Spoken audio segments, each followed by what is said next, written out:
ரேகா ஒரு தலித் சமூகத்தை சேர்ந்த பொண்ணு. அந்த பொண்ணுடைய கனவு வந்து ஒரு நீட் எக்ஸாம் எழுதணும். நான் யார் தெரியுமா? எம்எல்ஏ கருணாநிதியுடைய மருமகன். மனிதாபிமானமற்ற முறையில் அந்த பொண்ணை செருப்பு, தொடப்பக்கட்டை, கரண்டி, குழம்பு கரண்டி இதெல்லாம் வச்சு அடின்னு அடிக்க ஆரம்பிக்கிறது. நீ நானும் ஒண்ணா? நான் யாரு, நீ யாரு? இவ்வளவு கொடுமைப்படுத்திட்டு திரும்பவும் நீ இதெல்லாம் சொன்னா வெளியே சொன்னா உன்னை காப்பாத்துறதுக்காக இருக்க. நீயே இல்லாத நாய்.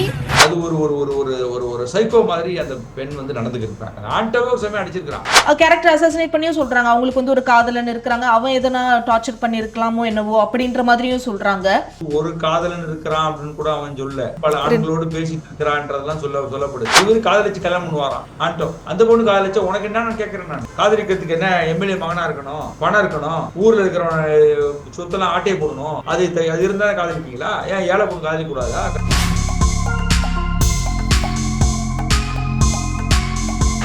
ஐஸ்கிரீம் வாங்கி போட்டோ எடுத்துக்கிறது, வாயில ஊட்டுற மாதிரி செஞ்சுட்டு மறுநாள் போட்டு அடின்னு அடிக்கிறது. மெர்லினாவுடைய ஆடியோ இந்த பிள்ளைகிட்ட சொல்லி இது கேட்கிறியான்னு சொல்லி ஆன் பண்ண, ஐயோ சார் அந்த வாய்ஸே எனக்கு வேண்டாம், அது கேட்டாலே எனக்கு கை நடுக்குது. தப்பு செய்யலன்னு பொழுது எதுக்கு அவங்க தலைமறைவாகணும் அப்படின்ற கேள்வி எழுது. திமுகவுடைய தோல்வியா நான் பார்க்கிறேன்.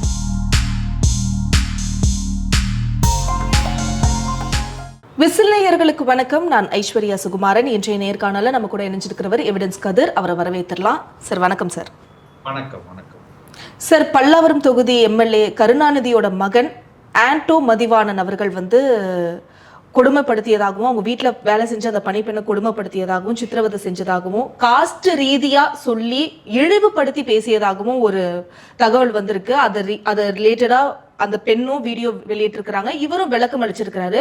முதல்ல இதோட ஸ்டார்டிங் பாயிண்ட்டுக்கு போயிடலாம். அந்த பெண் கிட்ட நீங்க டைரக்டா நீங்க பேசி இருக்கிறீங்க, அணுகி இருக்கிறீங்க. முதல்ல என்ன நடந்தது சார்? அந்த பெண் தரப்புல இருந்து சொல்லப்படுறது என்னது? அந்த ரேகா என்கிற பெண் உளுந்தூர்பேட்டை பகுதியை சேர்ந்தவர். கடந்த 2023 ஏப்ரல் மாதம் அவர் ஏப்ரல் 26 வேலைக்கு போறார். அப்ப வேலைக்கு போன அந்த பொண்ணு கிட்டத்தட்ட இந்த வருடம் 2024 ஜனவரி 15 வரை அந்த வீட்டில் வேலை செஞ்சிருக்கிறார். அந்த பொண்ணு 12th பார்த்தீங்கன்னாக்க பயோமேக்ஸ் எடுத்திருக்கு. 70% மதிப்பெண்கள் அந்த பொண்ணு எடுத்திருக்கிறார். ரேகா ஒரு தலித் சமூகத்தை சேர்ந்த பொண்ணு, மிகவும் பொருளாதார ரீதியாக நலிவடைந்த ஒரு பெண். அப்பா உயிரோடு இருக்கிறாரா இறந்துட்டாரான்னு கூட தெரியல, அவர் எங்க போனாருன்னு கூட தெரியல. அம்மா தான் பார்த்துக்கிறாங்க, வீட்டு வேலை செய்யறாங்க. ஒரு தம்பி, அவன் 11th படிக்கிறான். அந்த பொண்ணுடைய கனவு ஒரு நீட் எக்ஸாம் எழுதணும் அப்படின்றதான் அந்த பொண்ணுடைய கனவு. ஆனா நீட்டுக்கு பணம் தேவைப்படுது என்பதற்காக தான் நம்ம போய் வேலை செஞ்சு அதுல வருகின்ற வருமானத்தை எடுத்து மேற்படிப்பு படிக்கலாம் அப்படின்னு திட்டமிட்டு தான் அந்த பொண்ணு அங்க போறாங்க. பார்த்தீங்கன்னாக்க இந்த வீட்டு வேலை 16,000 ரூபான்னு பேசுறாங்க. அதாவது எம்எல்ஏ பல்லாவரம் எம்எல்ஏ கருணாநிதி அவர்களுடைய மருமகள் மெர்லினாவும் அவங்க கணவர் ஆண்டோ மதிவாணனும் என்ன பண்றாங்கன்னா, சித்ரான்னு சொல்லக்கூடிய ஒரு ஏஜென்ட் கூட்டு போய் விடுறாங்க. அதில் 16,000 ரூபாய் சம்பளம். வேலை என்னன்னு பார்த்தீங்கன்னாக்க, அங்கேயே தங்கியிருக்கணும், காய்கறிகளை நறுக்கி கொடுக்கணும், வீட்டை சுத்தப்படுத்தணும், உதவியா இருக்கணும். இதுதான் அவங்களுக்கு கொடுக்கப்பட்ட வேலை. ஆனா 2வது நாள் என்ன பண்றாங்கனாக்க, காலை உணவு, மதிய உணவு, இரவு உணவுலாம் செய்கின்றாங்க. இந்த பொண்ணு அழ ஆரம்பிச்சிடலாம். எனக்கு அந்த வேலைலாம் தெரியாது, என்ன நீங்க இந்த வேலைக்கு தான் கூட்டு வந்தீங்க அப்படின்ற மாதிரி சொன்ன உடனே, இல்லை நீ பலான்னு அம்மா அரைஞ்சிட்டு என்ன சொல்றா அந்த மெர்லினா, நான் யார் தெரியுமா? எம்எல்ஏ கருணாநிதியுடைய மருமகன். நான் நினைச்சா உன்னையும் உங்க அம்மாலையும் கொண்டு சிறையில தள்ள முடியும், உன் தம்பியை லாரி வச்சு ஏற்ற முடியும், ஒழுங்கு மரியாதை சொல்றதை மட்டும் செய்ய அப்படின்றா. இந்த பொண்ணு அழ ஆரம்பிச்சாரா, என்னால முடியலன்னு சொல்ல அழ ஆரம்பிச்சாரா. 8 நாள் கழிச்சு அந்த சித்ராவையும் அவங்க அம்மா வரவழைக்கிறாங்க. இதுக்கடையில அந்த பொண்ணுடைய போனை ஓங்கிய உடைக்குது அந்த அம்மா, அந்த மெர்லினா. அது பழுதடைஞ்சு போச்சு. அவங்க அம்மாவோட கான்டாக்ட் பண்ணும்போது வாய்ஸ் சரியா வரல. அப்ப வரும்போது அவங்க அம்மா கிட்ட அண்டர்ஸ்டாண்டிங் ஏற்படுது. இது மாதிரி அப்பதான் அந்த ரிட்டர்ன்ல கையெழுத்து வாங்கினான், ஒரு வக்கீல வரவழைச்சு கையெழுத்து வாங்கினான், 16,000 ரூபாய் சம்பளம் எல்லாம் போட்டு. அப்ப இல்ல, இந்த பொண்ணு அழ ஆரம்பிக்கிறான். அதுக்கு அவங்களே சொல்றாங்க, நான் இந்த பொண்ணை படிக்க வைக்கிறேன், 2வது ஒரு 3 மாசம் 4 மாசம் மட்டும் வேலை செய்யட்டும், வேற ஒரு வேலைக்காரங்களை வந்த உடனே நான் இந்த பொண்ணை அனுப்பிடுறேன் அப்படின்னு சொல்லிடுறாங்க. அதுக்கப்புறம் இது இப்போ 8வது நாள் சொல்றாங்க. ஆமா, 8வது நாள், ஒரு வாரம் சேர்ந்ததுல இருந்து. ஆனா அதுக்கு பிறகு நடக்கக்கூடிய தாக்குதல் என்பது மனிதாபிமானமற்ற முறையில் அந்த பொண்ணை செருப்பு, தொடப்பக்கட்டை, கரண்டி, குழம்பு கரண்டி இதெல்லாம் வச்சு அடின்னு அடிக்க ஆரம்பிக்கிறது. இது போக இந்த ஹேர் டையரை வச்சு 2 கையிலையும் சூடு போட்டது, கத்திரிக்கோளால முடியை கட் பண்ணி விடுறது, அப்புறம் அடிச்ச அடியில வந்துட்டு பல்லு உடைஞ்சு போய் இங்கெல்லாம் வந்து ரத்தம் வந்தது. இந்த இடத்துல கடுமையான காயம். இது மட்டும் இல்லாம மிளகா தூளை போட்டு தண்ணியில கரைச்சி மேல ஊத்துறது, பச்சை மிளகாயை வந்து தண்ணியில போட்டு குடின்னு கடிச்சு சாப்பிட சொல்லி அடிக்க டார்ச்சர் பண்றது. இந்த பொண்ணுடைய புடவையெல்லாம் இருக்குல்ல, துணிமணிகள், அதை வந்து ஒரு டாய்லெட்ல தான் வைப்பாங்க. நீ இங்க வீட்டுல வைக்கக்கூடாது, டாய்லெட்ல கொண்டு போய் வை. அதுக்கு ஒரு டாய்லெட் ஒதுக்கப்பட்டு அந்த டாய்லெட்ல தான் வைக்கணும்ன்றது. நீ நானும் ஒண்ணா, நான் யாரு நீ யாரு, என் சாப்பாடு வந்து நம்மளுக்கு ஒரே மாதிரி சாப்பிடலாமா அப்படின்னு சொல்லிட்டு ஒரு மூட்டை ரேஷன் அரிசி வாங்கிட்டு வந்து இந்த பொண்ணை வந்து தனியா சமைச்சு சாப்பிட சொல்லியிருக்கான். அந்த பொண்ணு வந்து சமைக்கும் போது ஒரு நாள் சமைச்சு 3 நாள் சாப்பிடு. நான் கேஸ் வந்து நீ அவங்க அப்பனா வாங்கி கொடுத்தான், எங்க அப்பா தான் சீர் கொடுத்தான் அப்படின்னு சொல்லி அவ்வளோ டார்ச்சர் அனுபவிச்சிருக்காங்க. இதுல என்னன்னா, அந்த அம்மா வந்து ஃபோன் பண்ணுவாங்க. அவங்க ஃபோன் பண்ணும் போதெல்லாம் வந்துட்டு என்ன பண்றதுன்னா கூடவே நின்றுக்கிட்டு நான் சந்தோஷமா இருக்கேன்னு சொல்லு மிரட்டுறது. இந்த பொண்ணு பயந்துட்டான். இப்போ அவங்க அந்த பொண்ணுடைய போனை வந்து உடைச்சிட்டாங்க. அப்போ கான்டாக்ட் பண்றது வந்து இவங்க அந்த மருமகள் அந்த மெர்லினுடைய போனுக்கு அப்ப இருந்துட்டு ஏதாவது வார்த்தை விட்டா உடனே மீட்ல போட்டு அடிப்பாளாம். பக்கத்திலே வச்சுக்கிட்டு ஒரு மாதிரி நிக்கிறது. மகிழ்ச்சியா இருக்கன்னு சொல்லு, சந்தோஷமா இருக்கன்னு சொல்லு, வேலை அவ்வளவா இல்லைன்னு சொல்லு. 2 வார்த்தை 3 வாரத்துக்கு மேல பேச விட மாட்டான். ஒரு 3 மாசம் கழிச்சு 4 மாசம் கழிச்சு என்னம்மா எங்களுக்கு சம்பளம் வரலன்னு கேட்டிருக்காங்க. உன் பொண்ணை வந்து நான் 2 லட்ச ரூபா கொடுத்து படிக்க வச்சிருக்கேன், பிபிஏ ஆன்லைன் கோர்ஸ் படிக்க வச்சிருக்கேன் அப்படின்னு கதையை விட்டுருக்கான். அதுக்கப்புறம் இல்லை என் பொண்ணை பார்க்க வரலாம் சொல்லியிருக்காங்க. நாங்க இப்ப சென்னையில இல்லை, பெங்களூர் ஷிஃப்ட் ஆயிட்டோம். சென்னையில கிடையாது, பெங்களூர்ல ஷிஃப்ட் ஆயிட்டோம், இங்க வராதிங்க, நானே பிள்ளைய கூட்டு வரேன்ற மாதிரியே இவங்க பேசியிருக்காங்க. இப்ப இது அடிக்கிறது, சித்திரவதை பண்றது, திடீர்னு வந்து சொல்றது நான் உனக்கு அக்கா மாதிரி, எனக்கு அவன் மேல உள்ள டென்ஷன் வீட்டுக்காரன் மேல. அந்த ஆண்டோ மதிவானன் காலைல 10 மணிக்கு 11 மணிக்கு கிளம்பினாருன்னா இரவு 11 மணிக்கு தான் வருவாராம். கணவன் மணிக்கு அவருக்கு இந்த விஷயம் தெரியுமா சார்? இந்த விஷயம் இப்படி நடக்குது, இப்படி கொடுமைப்படுத்துறாங்க. சமயம் வந்து அந்த அடிக்கும் போது சித்திர ஒரு சமயம் வந்து 11 மணில இருந்து இரவு 10 மணி வரை அடிச்சிருக்கா. அடினா கடுமையான அடி. எங்க மும்பை போன இடத்துல வந்து ஏதோ லேட்டா எழுந்திரிச்சிட்டாலோ என்ன செஞ்சுட்டான்னு சொல்லி அந்த ஆத்திர கோபத்தினால கடுமையான தாக்குது. முட்டியெல்லாம் அப்படி ரத்தம் அப்படி கொட்டுது. அந்த பொண்ணு போய் சொல்லியிருக்கா, அந்த குழந்தை, வீட்டு குழந்தை, பலமுறை அம்மா கடுமையா அடிக்கிறாங்க ரேக்காவுக்கு பிளட் எல்லாம் வருதுன்னு சொன்ன உடனே இவன் சிசிடி கேமரா வீட்டுக்காரன் செக் பண்றான். வீட்டுல சிசிடி கேமரா இருக்கு. அடிக்கும் போது சிசிடி கேமராலாம் வந்து ஆஃப் பண்ணிட்டு வரலாம். அது ஒரு ஒரு ஒரு ஒரு ஒரு ஒரு சைக்கோ மாதிரி அந்த பெண் வந்து நடந்துக்கிட்டு சிசிடி கேமரால ஆஃப் பண்ணிட்டு தான் உள்ள அடிக்கிறது. இப்ப இவங்க என்ன நினைக்கிறாங்க, அம்மா வந்து சரி இவளுடைய கனவு படிப்பு, சரி புள்ள படிக்கிறா அப்படின்னு சொல்லிட்டு தான் அவங்க விட்டுறாங்க. திடீர்னு யாராவது வீட்டுக்கு வந்தாங்கன்னா நல்லா ட்ரெஸ் போட வைக்கிறதா, இப்ப என் தங்கச்சின்னு சொல்றது. அப்புறம் அடிச்சுட்டு அவளே அழுவாளாம், நான் உன்னை ரொம்ப அடிச்சுட்டேன் அக்கா. அதுக்கப்புறம் பாத்தீங்கன்னா பர்த்டே பார்ட்டி கூட்டு போறது, இவளுக்கு பர்த்டே பார்ட்டி மாதிரி வைக்கிறது, கேக்க வச்சு கொண்டாட வைக்கிறது, பலூனை பறக்க விடுறது, மறுநாள் வந்து அடிக்கிறது. திடீர்னு வந்து அக்காவை பத்தி எப்படின்னு நினைக்கிற, ஃபீல் பண்ற, அக்கா உங்க நண்பா நடந்துக்கிறனா, அக்கா பத்தி நீ கடிக்கிறதுன்னு சொல்றது. இவ என்ன பண்ணுவாவ, இவளே அங்க சிக்கிக்கிட்டு இருக்கா, நீ ஒரு மோசமான பொம்பளை அப்படின்னா கடிதம் எழுத முடியும்? இல்ல அது கடிதம் எழுதுறதுன்றது அவங்களுக்கே அவங்க எழுத சொல்லிக்கிறாங்களா அந்த மருமகள் மெர்லின்? ஆமா, அக்கா பத்தி நீ சொல்லு, அக்கா பத்தி நீ பெருமையா எழுது, அக்கா பத்தி என்ன நினைக்கிற, அக்கா நீ வந்து என் உயிர், என் அன்பு, என் பாசம். இது எல்லாமே வந்து பாத்தீங்கன்னா ரொம்ப ஒரு கொடூரமான உச்சங்க. இது மன பிறழ்வு ஏற்பட்ட ஒரு ஆள் மாதிரி தான் அந்த நடந்திருக்காங்க. ஆண்டோவே ஒரு சமயம் அடிச்சிருக்கான், இந்த ஆண்டோ மதிவான அடிச்சிருக்கான், அவன் ஒரு வாட்டி தொடப்பத்தில் அடிச்சிருக்கான். ஒரு சமயம் சொல்லியிருக்கான், நீ அந்த சனியனை அந்த நாயை அடிச்சு கூட கொள்ளு, ஆனா என் குழந்தை முன்னாடி அடிக்காத, என் குழந்தை வந்து அஃபெக்ட் ஆகுது இதனால. உன் வீட்டுல ஒரு 4 வயசுல ஒரு குழந்தை இருக்குன்னா இவளும் குழந்தை தானே, 17 வயசுக்குள்ள என்ன பெரிய பெரிய பிள்ளையா, இவளும் குழந்தை தானே. இவ்வளவு ஒரு டார்ச்சர் நடந்திருக்கு. இந்த எம்எல்ஏ கருணாநிதி இந்த 7 மாசத்துல 3 முறை வந்திருக்காரு இந்த வீட்டுக்கு. வந்தவரு இந்த பொண்ணை பார்த்திருக்கிறாரு, பேச்சுவார்த்தைலாம் கிடையாது, ஏதோ இந்த வீட்டுல வேலை செய்யுது, அவரும் அவங்க மனைவி வந்திருப்பாங்க, சாப்பாடுலாம் எடுத்து வைக்கிறது எல்லாம் இந்த பொண்ணு பார்த்திருக்காங்க. அவருக்கு இந்த விஷயம் தெரியாது, இப்படி கொடுமைப்படுத்துறதா இருக்கட்டும், கொடுமைப்படுத்துறது அவருக்கு தெரியாது. அதை வந்து அந்த பிள்ளையே சொல்லியிருக்கு ஸ்டேட்மெண்ட், அவருக்கு இது தெரியாது. ஆனா இந்த எம்எல்ஏக்கு வந்து யாரா நம்ம வீட்டுல வந்து ஒரு சின்ன பிள்ளை வந்து வேலை செய்யுதுன்னு தெரிஞ்சிருக்கும்ல, சின்ன குழந்தை ஏன் இங்க வேலை செய்யுது அப்படின்னு அவருக்கு வந்து அந்த அது ஒரு கான்சியஸா இருந்து அதை வந்து கேட்டுக்கலாம்ல. சமூக நீதி, பெண்கள் முன்னேற்றம், குழந்தைகள் முன்னேற்றம் அப்படின்னு எத்தனை முறை இவங்க அசம்பிளில வந்து டிஸ்கஷன் பண்ணியிருப்பாங்க, எவ்வளவு டிராஃப்ட் எழுதியிருப்பாங்க, எவ்வளவு மேனுவல் ப்ரிப்பேர் பண்ணியிருப்பாங்க, இந்த சென்ஸ் கூட இல்லை அப்படின்றது நம்மளால ஏற்றுக்கொள்ள முடியும். கண்டிப்பா இந்த கேள்விகள்லாம் ஒரு சரியான கேள்விகள் தான். பட் இந்த விஷயம் எப்படி சார் வெளியில வருது? இப்படி வந்து எங்கேயுமே அலோவ் பண்ணாம, பேச விடாம, கண்ணிலே காமிக்காம வச்சிருந்தவங்க எப்படி அவங்க வெளியில வந்து அந்த வீடியோ ரிலீஸ் பண்றாங்க? அவங்க அம்மா கடுமையா வந்து பேசிடுறாங்க, என்னங்க என் பிள்ளைய வந்து கொண்டு வந்து காட்ட மாட்டீங்கன்ட்டு. இடையில லீவ்ல தீபாவளி சமயத்தெல்லாம் வீட்டை பூட்டி வச்சுட்டு போயிடுவாங்களாம். அந்த பொண்ணை வெளியில எப்பெல்லாம் போறாங்க வீட்டை பூட்டி வச்சு உள்ள வச்சுட்டு போயிடுறது. இந்த அம்மா வந்து என் பிள்ளைய பார்த்து அவனுங்க, இந்த அம்மா பெங்களூர்லயே நினைச்சிட்டு இருக்கு. அதுக்கப்புறம் இரவு 9 மணிக்கு கொண்டு வந்து இங்க விட்டுட்டு வீட்டுல வந்து விடுறாங்க. இந்த பொண்ணை பார்த்துட்டு பதட்டமாயிறாங்க அவங்க அம்மா. என்னடி இவ்வளவு அழகா போனா இப்படி அரை உசுரா வந்திருக்குன்னு பதட்டம் ஆகும்போது அவளா போய் இடிச்சுக்கிட்டா கபோர்ட்ல, அவளா கையை எரிச்சுக்கிட்டா, அவளா சுடு கொடுக்கிட்டு யாரும் செய்வாங்களா? உடம்பு முழுக்க காயமா இருக்கு. இங்க காயம், முட்டி எல்லாம் காயம், தலையெல்லாம் காயம், முதுவெல்லாம் காயம். அந்த முடி அது அடர்த்தியாவே இருக்காது. சின்ன குழந்தை அவன் அடிச்சு இந்த ரத்தம் வந்து கேப் ஆகி போச்சு முடியெல்லாம். இன்னைக்கு கூட ஆர்த்தோ டாக்டர்கிட்ட கூட்டு போயிருக்கும். மதுரையில தான் வந்து வச்சிருக்கோம் அவங்களே அவங்க தாயாரையும். ஆர்த்தோ டாக்டர்கிட்ட இப்போ கூட்டு போயிட்டு இருக்கோம் ட்ரீட்மெண்ட்டுக்கு. ஸோ இவ்வளவு ஒரு கொடூரமான டார்ச்சரை பண்ணிட்டு இரவு 9 மணிக்கு கொண்டு வந்து விட்டுட்டு மறுநாள் அவங்க 2 பேரும் நேரா இங்கே ஆற்காடு போயிட்டாங்க. புருஷன் மொட்டாட்டியும் ஹோட்டல் ராபின்சன்ல போய் தங்கியிருக்காங்க அப்படின்றது நமக்கு இப்போ தெரிய வந்துச்சு. அப்போ எந்த தருணத்துல இதை வீடியோவா ரிலீஸ் பண்ணணும், எப்படி அவங்களுக்கு அந்த தைரியம் வந்தது, எப்போ இதை வந்து வெளியில வரணும் அப்படின்னு அதை வந்துட்டு என்ன பண்ணிருக்காங்கன்னா அவங்க போய் எம்எல்சி போட்டிருக்காங்க.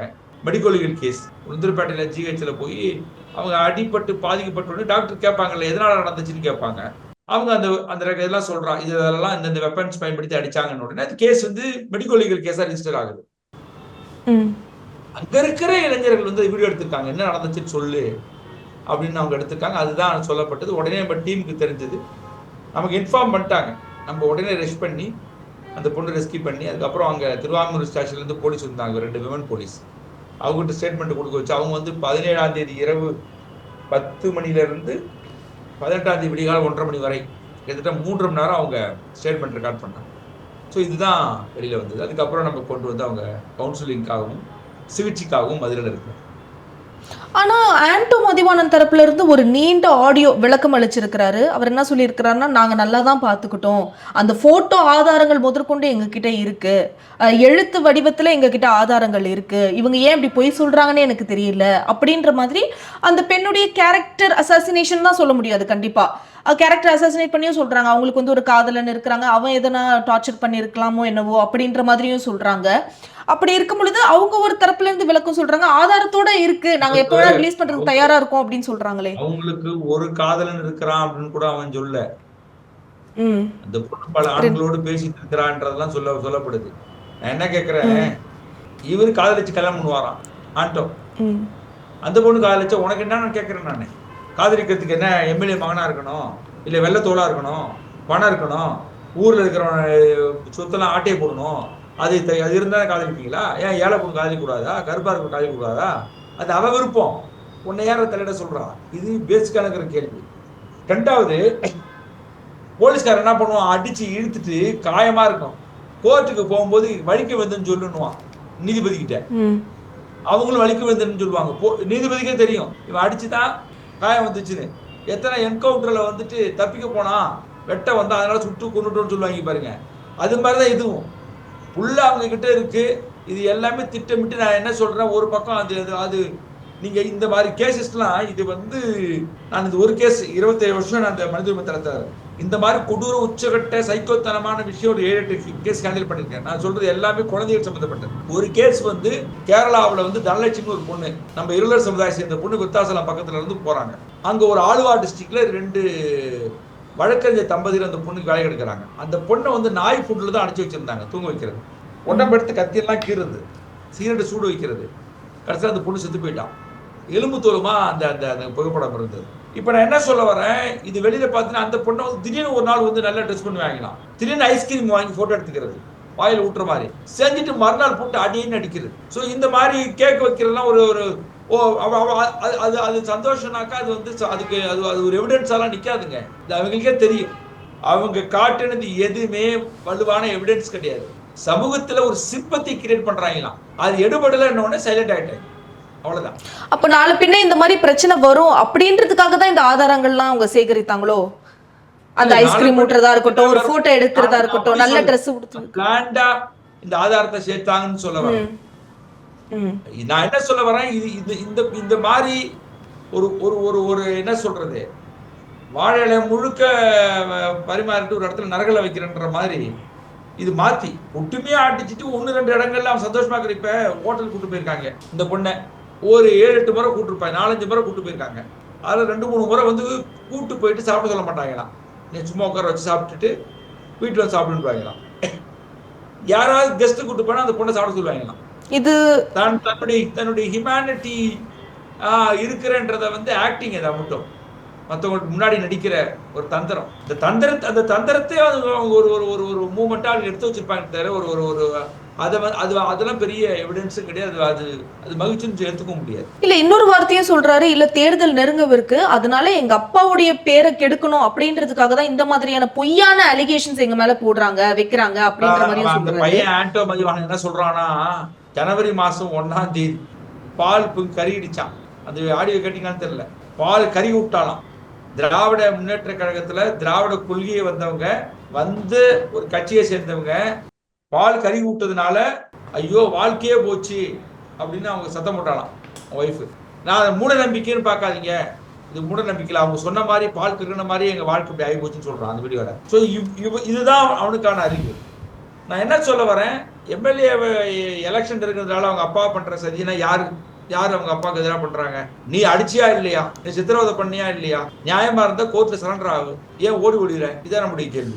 ஆமா, இப்ப எஃப்ஐஆர் பதிவு பண்ணப்பட்டிருக்கு, ஆனா அவங்க தலைமறைவாகி இருக்கிறாங்க. அதுவும் இப்ப லேட்டஸ்டா வந்த தகவல் என்னன்னா அவங்க பெங்களூர்ல இருக்கிறாங்க, தலைமறைவாகி இருக்கிறாங்கன்ற மாதிரியும் தகவல் எங்க இருக்காங்க தெரியல.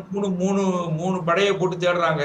அது ஊடகத்தை அங்க கசி விடுறதுதான். பட் ஆனா அவங்க இன்னைக்கு பிடிச்சிரும் நாளைக்கு பிடிச்சிரும் சொல்றாங்க, பார்க்கலாம். இல்ல அப்படிதான் சொல்லப்பட்டிருக்கு. இந்த மாதிரி பெங்களூருக்கு விரைந்து இருக்காங்க, அந்த 3 தனிப்படைகளும் பெங்களூருக்கு போயிருக்காங்க, ஆனா கண்டுபிடிக்க முடியல அப்படின்ற மாதிரி சொல்லப்படுது. தனிப்படை பெங்களூருக்கு போற ஒரு படை வந்தோட பெங்களூர் போயிரு. 3 படையுமே வந்து அவங்க பெங்களூர் போனாங்கன்றது சொல்லப்படும். 3 இடங்கள்ல வேறு இடங்களுக்கு போயிருக்காங்கன்றதான் அவங்க சொல்றாங்க. ஓகே, ஆனா அதே நீங்க சொன்ன அதே கேள்விதான் எழுது. தப்பு செய்யலன்னு பொழுது எதுக்கு அவங்க தலைமறைவாகணும் அப்படின்ற கேள்வி எழுது இல்லையா? சித்திரவதை கடுமையா நடந்திருக்குங்க, அவங்க இல்லைன்னு மறுக்க முடியாதுங்க. 8 மாசத்துல வந்து அந்த புள்ள வந்து நடந்த சித்திரவதை வந்து ஒரு கொடூரமான சித்திரவதை, அதை மறுக்கவே முடியாது. நீங்க 8 மாசத்துல தினந்தோறும் அடிக்கிற ஸ்டேட்மெண்ட்டை நீங்க ரெக்கார்ட் பண்ணணும்னா எனக்கு தெரிஞ்சு ஒரு 4-5 நாளாவது தேவைப்படும். அவ்வளவு வலி, அவ்வளவு ரத்தம் சிந்திருக்கு. இது எல்லாம் எங்களுக்கு தெரியும், உண்மை தெரியும். அந்த புள்ள இன்னைக்கு கூட சொன்னான், என்னை அடிச்சு என் வாழ்க்கையை சீரழிச்சதுக்கு வந்து அந்த மெர்லினாவுக்கு உண்மை தெரியாதுன்னு சொல்லுங்க, என் முன்னாடி பார்த்து சொல்லுங்கன்னு சொல்றாங்க. இந்த மெர்லினாவுடைய ஆடியோவை அந்த பிள்ளைகிட்ட சொல்லி இது கேட்குறியான்னு சொல்லி ஆன் பண்ணேன். ஐயோ சார், அந்த வாய்ஸே எனக்கு வேண்டாம், அது கேட்டாலே எனக்கு கை நடக்குதுன்றா. அப்போ இப்போ அந்த மகள் எப்படி இருக்கிறாங்க? நீங்க சொன்னீங்க கவுன்சிலிங் கொடுக்கப்பட்டிருக்கு, ஆர்த்தோ டாக்டர் கிட்ட கூட்டிட்டு போயிருக்கீங்கன்னு சொல்றீங்க. அவங்களுக்கு வந்து இப்ப இன்னைக்கு டாக்டர்கிட்ட கூட்டு போய் இது எடுத்துட்டு இருக்கிறோம். எங்க எவிடன்ஸ் அமைப்புடைய முயற்சினால அந்த பொண்ணுக்கு ஒரு 1,50,000 ரூபாய் டெபாசிட் பண்ணியிருக்கோம் கல்விக்காக. தொடர்ந்து வந்து படிப்பதற்கு வந்து ஒரு கல்லூரியில் கேட்டிருக்கோம், புகழ்பெற்ற ஒரு கல்லூரி. அந்த கல்லூரியினுடைய மூத்த பேராசிரியர்கள் வந்து ஒத்துக்கிட்டாங்க, நாங்கள் படிக்க வைக்கிறோன்ற மாதிரி சொல்லியிருக்காங்க. தொடர்ச்சியாக நாங்கள் அந்த பொண்ணு வந்து அந்த பொண்ணை மட்டும் இல்லை அவங்க தம்பியும் படிக்க வைப்பதற்கான பொறுப்பை வந்து நாங்கள் எடுத்துட்டு போகிறோம். கண்டிப்பாக இந்த வழக்கை வந்து விட போறதில்லை, அவங்க கைது செய்யப்படணும். இது வந்து ஸ்டாலின் அவர்கள் முதலமைச்சர் வந்து ஏன் வந்து அவனை கூப்பிட்டு அந்த அந்த எம்எல்ஏ கூப்பிட்டு ஒழுங்கு முறையா சரண்டர் ஆகணும்னு சொல்ல முடியும். இது வந்து திமுகவுடைய தோல்வியா நான் பார்க்கிறேன். இது இவ்வளவு பேரும் நாங்கள் வந்து வெளியில சமூக நீதினு பேசிக்கிட்டு, சமத்துவம்னு பேசிக்கிட்டு, கட்சியில இருக்கிறவங்க கூட குடும்பத்தினருக்கே வந்து இவ்வளவு குழந்தைகளை நான் என்ன கேட்கிறேன், ஏங்க இவ்வளவு 8 மாசமா ₹1 கொடுக்காம ஒரு குழந்தைய விட்டு அடிச்சு ரத்தம் சிந்தி கொடுமை பண்ணிருக்கியே, நீ இதுவரை உன்னுடைய பணம், நீ சம்பாதிச்ச பணம், நீ சம்பாதிச்ச வீடு, காரு, அரசியல் அதிகாரம் எல்லாத்தையும் கேட்கற, எல்லாத்துலயும் இந்த பாவ காசு ஊட்டிருக்குங்க. ஏழை எளிய மக்கள் என்ன வேணா செய்யலாம்னு நினைக்கிறது திமிர் இருக்கு பாருங்க. பணம் கொடுத்தா விலைக்கு வாங்கிடலாம். இந்த கேஸ் நடக்க போகுதுன்னு தெரிஞ்சுட்டு அந்த பொண்ணை வந்து சமாதானப்படுத்துவதற்கும் மிரட்டுவதற்கும் ஒரு கூட்டம் வந்துச்சு. அதையெல்லாம் முறியடிச்சுட்டு தான் அந்த பொண்ணை காப்பாத்திருக்கோம். அதனால அவங்க அந்த ஆழமான வழியில இருந்து வெளியில வருவாங்க. இப்போ இந்த கேஸ் என்ன இதுல இருக்கு சார், எந்த நிலைமையில இருக்கு? துரிதமான நடவடிக்கை எடுக்கப்படுதுன்னு நீங்க நினைக்கிறீங்களா? இல்ல, இன்னும் வேகமா எடுக்கப்படணும். நேஷனல் எஸ்சிஎஸ்டி கமிஷன் தலையீடு பண்ணி கொஞ்சம் ஏன் அரெஸ்ட் பண்ணலன்னு உடனே 3 படையை போட்டிருக்கிறாங்க. பட் இன்னும் கைது பண்ணிருக்கணும், இந்நேரம் அவங்க கைது பண்ணிருக்கணும். கைது பண்ணுவதுதான் ஒரு நம்பிக்கை ஏற்படுத்தும். பார்க்கலாம் என்ன செய்யறாங்கன்னு. கண்டிப்பா. அதே மாதிரி சில பேர் கோரிக்கைகள்லாம் விடுக்கிறாங்க. எஸ்சி/எஸ்டி ஆக்ட்ல வந்து நடவடிக்கை எடுக்கப்படணும் அப்படின்ற மாதிரி கோரிக்கைகளும் வருது. அது இல்ல, எஸ்சி/எஸ்டி ஆக்ட்ல போட்டிருக்காங்க. எஸ்சி/எஸ்டி ஆக்ட் வந்து இந்த எஃப்ஐஆர்ல போட்டிருக்காங்க. பட் செக்ஷன்ஸ் வந்து வீக்கான செக்ஷனா இருக்கு. கொஞ்சம் ஸ்ட்ராங் செக்ஷன் போடணும். 3 and R and S மட்டும் போட்டிருக்காங்க. 3 to 5 என்ற ஒரு செக்ஷன் போட வேண்டியது இருக்கு. நிர்வாணமா ஆக்குனதுக்கு ஒரு செக்ஷன் போட வேண்டியது இருக்கு. ஸோ நிறைய ஒரு 4-5 எஸ்சி செக்ஷன் உள்ள போடணும். அதுதான் வலியுறுத்துறாங்க. கண்டிப்பா துரிதமான நடவடிக்கை எடுக்கணும்னு சொல்லி இருக்கிறீங்க. அந்த கோரிக்கையோட இந்த நேர்காணலை முடிச்சுக்கலாம் சார். உங்க நேரத்திற்கு நன்றி. நன்றி.